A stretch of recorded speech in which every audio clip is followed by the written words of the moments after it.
Welcome to The Explainer. Today, we're going to talk about a feeling that seems to be everywhere in our modern world. It's this deep, spiritual ache that can show up even when, on paper, we have everything we ever wanted. This kind of cry for help is becoming way too common.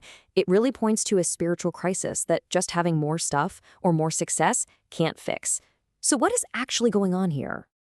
And that's the big paradox, right? We hit our goals. We get the career, the house, the perfect-looking lifestyle, but that feeling of emptiness just sticks around, and sometimes it even gets stronger. So why is that?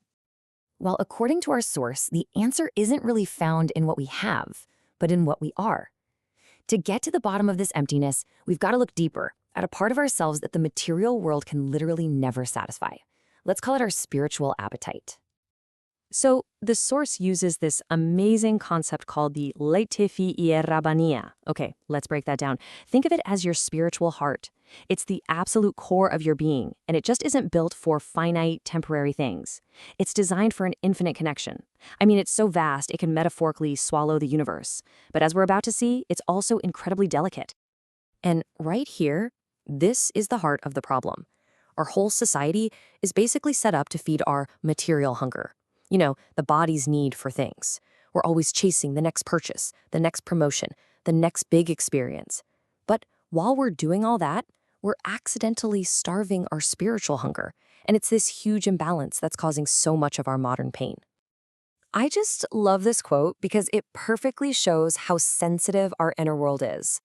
Our spiritual heart, this Latifeya Rabbania, has this massive, infinite capacity for meaning and purpose. But just one tiny, misplaced focus, a small worry about some temporary, worldly thing, can cause a ton of pain and completely block out everything else. It's just like how a single eyelash can totally shut down a powerful eye. Okay, so if we have this infinite capacity tucked away inside of us, what's its purpose? The source gives us this beautiful metaphor to explain it. It's like a seed, holding all of our inner potential, just waiting.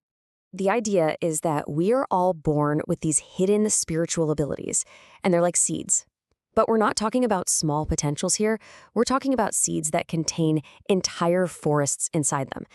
Just like a tiny acorn holds the blueprint for a giant oak tree with all its branches and leaves and fruit, we hold the potential for deep peace, real purpose, and a genuine sense of fulfillment. And this is the crucial point. That feeling of suffocating we talked about, it comes from these inner seeds being trapped, totally unable to fulfill their purpose. The source compares it to a kid who's stuck inside on a rainy day with nothing to do. They get restless and they get destructive. And when our inner potential is just left there unfulfilled, it doesn't just sit quietly. It creates this deep, painful emptiness. Because really, the ultimate goal of this inner seed is to grow into this magnificent tree, right? One that provides the real fruits we're all actually looking for. Genuine peace, a joy that lasts, and a deep sense of purpose that can handle whatever life throws at it. So, this naturally leads us to the most practical and honestly, the most important question of all. If we all have this amazing seed of potential inside us, what on earth does it take to actually make it grow? The source says the key ingredient is something it calls iman suyu, which translates to the water of faith. Now hold on, this doesn't have to mean a formal religious belief. Think of it more like the conscious decision to turn towards a higher purpose, to connect with something eternal and meaningful. That is the water that allows our inner potential to finally crack open its hard shell and start growing. And this slide basically lays out the game plan. But look, this isn't a passive thing. Happiness isn't just going to show up at your door. This is an active, deliberate act of gardening. It means choosing to water that inner seed instead of pouring all our energy into chasing external approval and temporary distractions that, in the end, just leave us feeling dry. The source has this perfect example.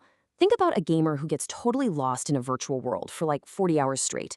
Their soul is completely occupied, so the body's need for food and sleep just kind of fades into the background. But when we do the opposite, when we only occupy the body with endless travel and shopping and entertainment, the soul stays restless and hungry. You just can't distract your way to fulfillment. So, we've looked at the problem, we've looked at the path to growth. What's the big takeaway here? Let's bring this all together and start thinking about how we can actually begin to cultivate our own inner garden, maybe starting today. The message here is crystal clear. The solution to this modern epidemic of emptiness, it isn't out there somewhere in the world, waiting for you to buy it or achieve it. It's inside you.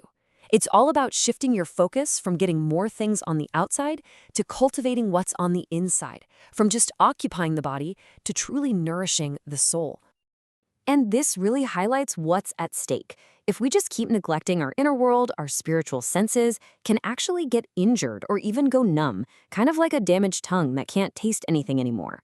The joy, the peace, the purpose, it's all still out there, but we lose our ability to actually experience it. The problem isn't the world, it's our capacity to connect with it in a meaningful way.